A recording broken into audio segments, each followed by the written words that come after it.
Good evening, members, and we have no members of the public. Welcome. Some housekeeping to start. Fire alarm procedures. If the fire alarm is activated, vacate the offices via the stairs. Please do not use the lifts. Assemble in Hawley Square on the green. Officers will assist you and advise when it is deemed safe to return to the chamber. Please switch off or turn to silent your mobile phones and do not make or receive calls while the meeting is in progress. Please note this meeting is being live streamed for members of the public. The meeting will also be recorded and will subsequently be broadcast on the internet. I don't believe we have anyone here to film the meeting this evening, so I can pass straight to item H, which is the following members have asked to speak under Council Procedure Rule 20.1. Item 5, Councillor Whitehead. Item 6, Councillor Everett. Item 7, Councillor Whitehead. Does any other member wish to speak under 20.1? Did you get item 1? No, sorry. So you wish to speak under item 9? Okay.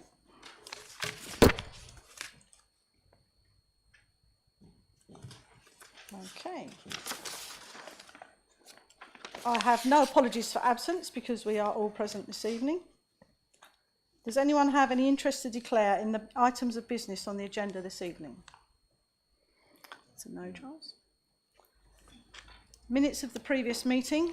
I need to approve the summary of recommendations and decisions of the extraordinary cabinet meeting held on the 22nd of February 2022, and a copy is attached to our agenda pack. I propose we approve the minutes. Do I have a seconder? Councillor Bob Bayford. Do members agree? Agree. Minutes of a previous meeting to approve the summary of recommendations and decision of the cabinet meeting held on the 27th of January 2022. A copy is also attached to the agenda pack. I propose we approve the minutes. Do I have a seconder? Councillor Bob Bayford.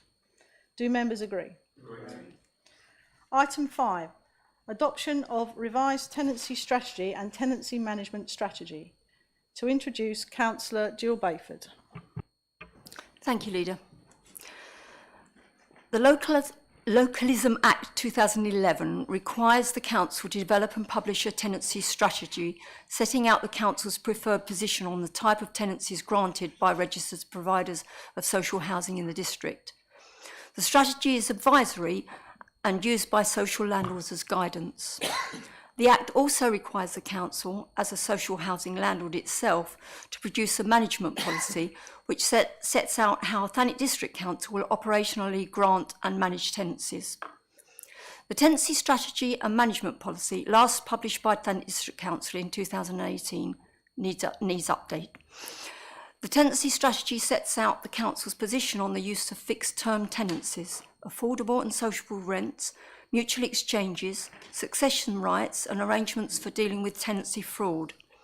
In most respects, the strategy recommended remains the same as that taken in 2018. One significant difference relates to the use of fixed-term tenancies. In light of national and local changes in attitude to their use, this report recommends that they should not be used as a preferred tenancy type. One of the original objectives of fixed-term tenancies was to enable social housing providers to make the best use of social housing stock and not renew tenancies when households no longer had a need for that home. In reality, however, this has not led to an increased turnover of tenants, and social landlords have not used the legislation to end tenancies in this way. Experiences from across social housing providers, including TDC, have identified a number of problems with the use of fixed-term tenancies. These include tenants feeling concerned and anxious about their futures based on their tenure type, lack of investment by families in their home and community because they feel they will have to move on, little impact in terms of stock turnover and vacancies, potential conflict with the government priority to give tenants a stronger voice, significantly administrative costs involved with this scheme, particularly where the majority of tenancies are set to continue. We have consulted with the Council's tenants about the proposed new strategy. A small number of tenants contacted the Council as a result of the consultation and expressed support for the proposal to end the use of fixed-term tenancies. I move the recommendations set out in the report. Thank you, Councillor Bayford. Do I have a seconder? Councillor Bob Bayford. To speak under Rule 20.1, Councillor Whitehead. Thank you, Leader, and thank you very much, Councillor Bayford. I'd just like to say how much I welcome our long-term choice to recognise tenants' rights to security of tenure being formalised. The Housing and Planning Act, in effect, sought to solve the continuing shortage of social and affordable housing by making fixed-term tenancies mandatory, rather than simply accepting that we desperately need to build more social and genuinely affordable housing, and that tenants deserve the security of lifetime tenancies. I am glad that we have chosen never to formally use this facility to end tenancies, and I am very glad that we are now formally disposing of it. We cannot dispose of tenant security to make up for flaws in the overall system. The issue is with central government choosing not to build social housing, regardless of the clear level of need, and removing lifetime tenancies was always a damaging policy. As such, I find it very positive and noteworthy that as a council we are rejecting a central policy that didn't work, and that was instituted for entirely the wrong reasons. I note that although we have contacted registered providers, we have had no contact to confirm their recognition of our preferences. As we trust them to provide a comparable level of security for our residents, can I ask if we will be following up to establish their response to our proposals? Thank you.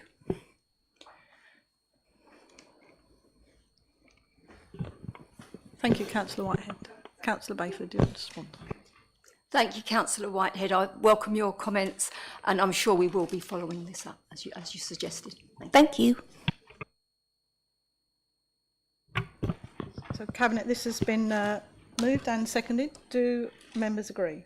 I agree. Thank you. Item 6, Budget Monitoring 2021 to 22, Report number 3, to introduce Councillor David Saunders. Thank you, Leader. This report covers Q3 General Fund revenue and capital, reflecting the latest forecasts in the light of the COVID pandemic, together with the Housing Revenue Account, HRA, and is the third budget monitor for the 2021-22 period. The Q3 forecast is for a £1.95 million overspend on this year's budget. The details are shown in Table 1 and summarised on pages 49 to 54. The HRA forecast is for a £226,000 surplus against budget, as shown in Table 2. General Fund Capital Programme report, together with the HRA report, are shown on Annex 1 and 2 on pages 60 and 61. I commend the report and propose the report.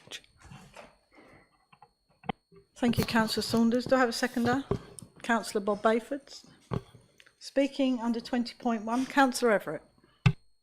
Yeah, thank you, Leader. I just have, I'm Councillor Yates for this evening, by the way, because he's unwell. I just have one comment and a couple of questions. One comment is about, I note the cost to the council of implementing the council tax energy payment of £150, and it's anticipated this will be recovered under new burdens funding. I hope it is, because I think the government has a history of dumping responsibilities on local government and not repaying it in full. I also note that the shortfall in the crematorium income, I think it is.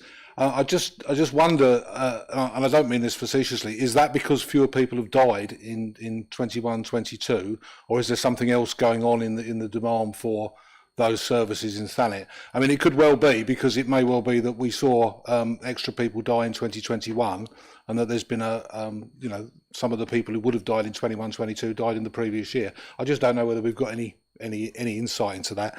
And I think the most serious point I want to make is around covering the deficit. I note that I think there was £1 million from the previous year which was carried forward with the intention of plugging this deficit, because it does arise pretty largely from COVID. And it talks about the anticipated further payment, I think. Is that anticipated? What surety, what certainty do we have that we're actually going to get that money? Because obviously it would leave a rather large hole in our budget if we didn't get it. And I wouldn't like us to end up spending the new homes bonus, which, as we know, we've earmarked for paying off old debt with. So what can officers tell us about that? Thank you. Thank you, Councillor Everett. Councillor Saunders, you have 3 questions there, I believe. Yep. So, thank you for the highlighting the £150 payment. There also is concern on this side with regards to the administration of that and how it dovetails in, particularly when you look at the requirement that that will be paid into individual bank accounts, as I understand it. So there will be a need to solicit bank account details for those people who are not paying by direct debit. So we're looking at that very carefully. As far as the crematorium figures, I don't personally have those, and I don't know if Matt behind me can answer the question on that. The other point is, yes, we are anticipating the payment that you mentioned, but as you quite rightly say, nothing's certain until we actually receive that payment. But thus far, with regards to COVID, costs have been covered with the monies that we've received from central government. I think that's absolutely correct, and I don't know if Matt can help us with figures from the crematorium, etc. Yeah, thank you. It's exactly what you said it is. It's just that profile, effectively. It's outside the officer's control. It is what it is as a result of the impact of COVID. With regards to the grants, we have been submitting our claims. There's nothing to indicate that we won't receive that money. All the other payments have come as and when, so we'll continue to return the claims as they are and anticipate that money being received. So.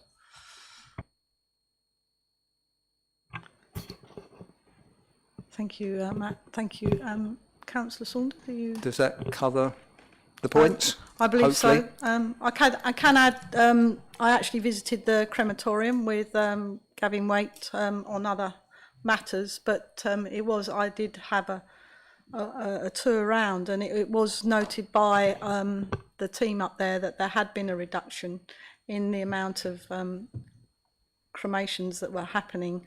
And it probably is, as Matt said, it is a result of it sort of balancing out from the massive sad loss of what occurred during the COVID period, the height of the period. Gavin, you want to come in on that as well? There's also a new crematorium just been built in Hen Bay. But the issue there is they're also running their own sort of funeral services as well. And that's upset quite a lot of the local funeral directors. So it's not been used extensively at the moment, but obviously once they sort that problem out, then we're likely to see more pressure on the budget from people using that facility as well.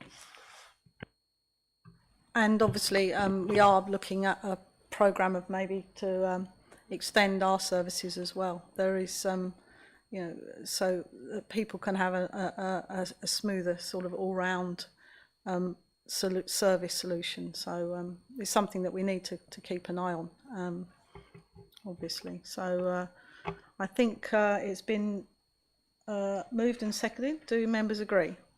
Agreed. So item 7 is the adoption of the following policies: ASB, rechargeable works, income collection, aids and adaptions. To introduce, Councillor Jill Bayford. Thank you, Leader. This report proposes 4 policies covering aspects of the Council's tenant and leaseholder service. The 4 policies are income recovery, including enforcement evictions, rechargeable works orders, antisocial behaviour, aids and adaptations. The policies have been reviewed by the Thanet Tenant and Leaseholder Group, the Housing Cabinet Advisory Group and the Overview and Scrutiny Panel. As key policies, they are important documents that set out the standards that the Council will provide these services to for tenants and leaseholders. It is important that tenants and leaseholders know what to expect from the service. The policies also provide officers with the tools they need to enable them to carry out their jobs. We set out to make the policies easy to understand and as succinct as possible, and will ensure that they are published on the Council's website and accessible to our tenants and leaseholders. I move the recommendation set out in the report to adopt the draft policies. Thank you, Councillor Bayford. Do I have a seconder? Councillor Bob Bayford. Bit of a double act tonight going there from the Bayfords.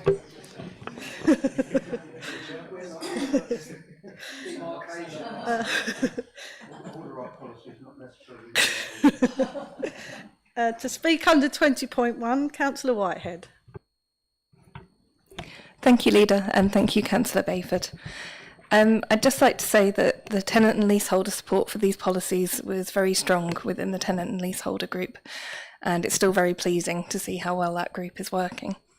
Just in relation to paragraph 3.3, it states that useful feedback was given to a couple of points within the policies, leading to word changes to reduce assumptions which serve to enhance them. The recognition that perpetrators of ASB may also need support was welcomed. I was the individual who raised concerns in relation to antisocial behaviour, as I am reasonably frequently contacted by residents with additional needs or with children with additional needs, and those needs can sometimes be expressed in a way that can create difficulties within shared blocks or even with close neighbours. In recognition of this and of the fact that antisocial behaviour can often not be a deliberate act and instead is sometimes an expression of a need or a disability, I was wondering if it would be possible to consider changing the word perpetrators to those involved in antisocial behaviour to remove the potential blame and stigma linked to that particular word. Thank you. Thank you, Councillor Whitehead. Yeah. Would you like to respond, Councillor Bayford? Thank you, Councillor Whitehead. I can't see any reason why we couldn't make that change. I agree it would perhaps be more appropriate. How do you feel about that? Yeah, you're happy with that? So we'll do that. Thank you very much. Thank you very much. So that has been agreed and minuted, and we have moved and seconded. Do members agree? Item 8, tenant and leaseholder services key performance indicators, quarter 3. To introduce again, Councillor Jill Bayford. Thank you. Thank you, Leader. This report covers both our progress on tenant and leaseholder health and safety compliance and provides an update on the overall performance of the tenant and leaseholder service. Firstly, I'm really pleased to announce that the regulatory notice that was placed on the Council in 2019 was removed on the 24th of February 2022. I'm really happy that the hard work put in by the team has been rewarded. This has been accomplished by the hard work and dedication of the entire team who have pulled together to improve our position on landlord compliance. The report shows that most work streams are operating as business as usual, but 2 areas that are still in recovery are electrical safety and fire risk assessment actions. The team has a robust action plan in place to resolve by the end of March and are making good progress. More widely, the team's performance remains steady in most areas for quarter 3. The planned works programme is progressing as expected, with only 2 projects that are experiencing delays. At Royal Crescent in Ramsgate, there has been a delay with the tender documents due to the complexity of the works required and the need to carry out additional inspections and surveys. We anticipate being ready to procure for this project in April. At Churchfields in Margate, a fire risk assessment identified a lack of compartmentation in the loft space. This therefore had to be resolved as an emergency project, and the compartmentation works are being completed now. The planned project for new bin stores and parking that was approved by Cabinet in November will be planned into the 22-23 programme. The report also identifies areas of performance that need to improve. One key area for improvement is the turnaround time for void properties. Disappointingly for the team, this has not improved since transition. To address this, they have restructured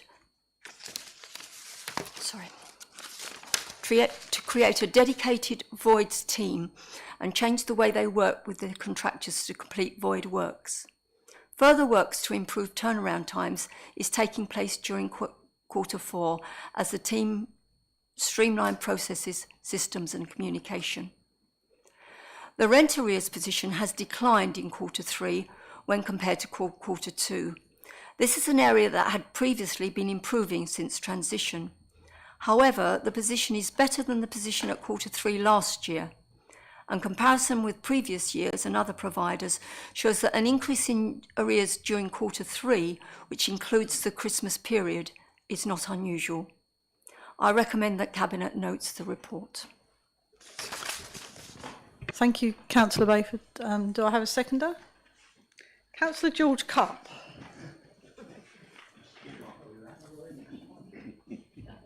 I don't believe we have anyone to speak under 20.1 on this one. So, do members agree? Oh, item 9, Ramsgate Conservation Area Appraisal. Oh, I think that's me to introduce. It's me. Got to do some work now. This item proposes to move to Council for the adoption of the Ramsgate Conservation Area Appraisal and Management Plan. This follows public consultation of the documents which were produced as part of the Ramsgate Heritage Action Zone work at the end of last year.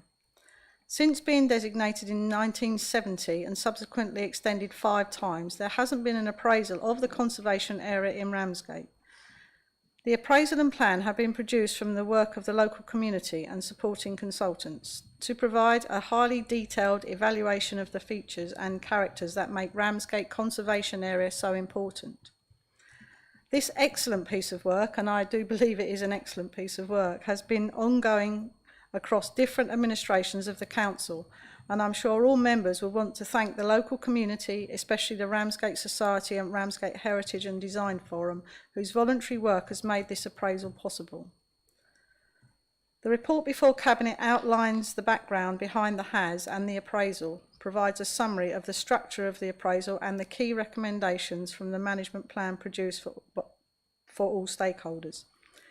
It outlines the results of the consultation which occurred between the 1st of November and the 13th of December last year, which was supportive of the appraisal and management plan, as well as the guidance for climate change adaptation and draft conservation area owner guidance. Points of concern and suggestions for future heritage designation and projects have also been outlined, and these points will be used to form the Council's work going forward. The document will now form an important reference document to positively aid residents and developers when they are looking to carry out works in the Ramsgate Conservation Area. It provides evidence to support the planning decisions of the Council and a framework for future heritage initiatives. Therefore, I recommend to Cabinet that we put the appraisal and plan forward for formal adoption by the Council. Do I have a seconder?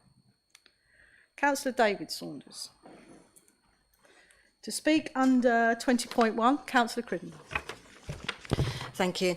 I am pleased to see the Ramsgate Conservation Area Appraisal come to Cabinet for approval, and as you have said, it is an excellent document and I'm sure it will be a point of reference for years to come. I've got just a couple of points I'd like to raise, and the first is a phrase within the covering report where it refers to heritage assets. I would like to request that it is specified that this term includes war memorials and monuments.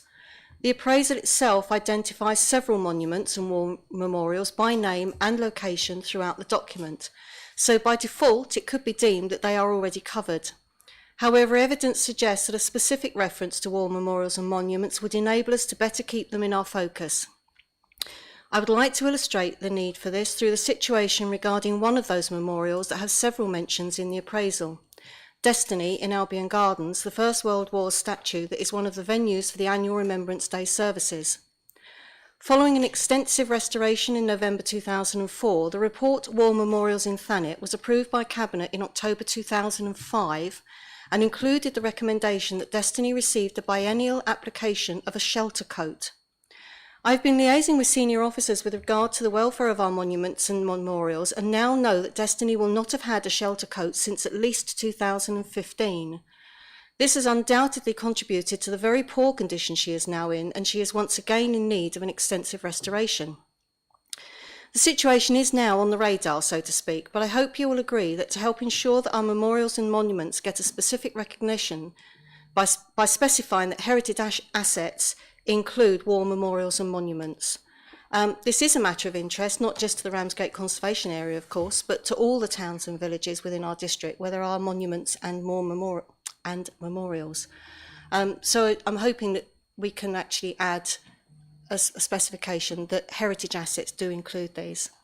My second point is that I wanted to raise is not for consideration tonight, but just to note from the top of page 148 of the appraisal, it describes the Granville Theatre as a valuable community amenity, and I hope that this might be borne in mind should Cabinet have any further involvement in the decision making regarding the future of this building. Thank you.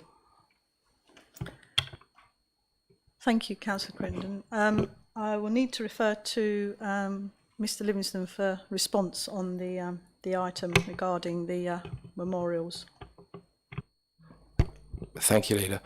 Just to come back on the question about heritage asset definition, to be absolutely clear, the Historic England definition of heritage asset includes monuments. They are subject to planning control. There are recently changes that have been made to legislation to ensure that monuments need planning permission to be taken down, for example. And so it is covered in that definition fundamentally. We can look at the report before it's reported to Council just to see whether or not it needs a specific reference. But in terms of national legislation, it is considered that they are heritage assets. Thank you. I'm not really sure who I can refer to regarding the shelter coat. I wouldn't even begin to think about what they actually look like. All right, so that's in hand. So you're happy with that one. So that's being followed up. Okay. Referring to the Granville, it is important for this council to ensure that we find a long and sustainable future for all of our assets going forward, and that is considered very heavily in any decision that we make. So I can this applies to all of our assets. You know, it is a priority that we actually find a real future, and that they are not left to in a derelict state. So that will be borne into account when we make any decisions about any assets within the council's portfolio. So we have moved and seconded. Does everybody agree? It's agreed, Charles.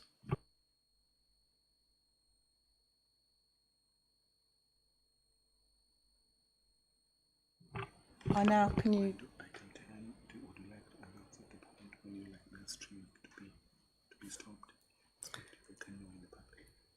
Right, okay.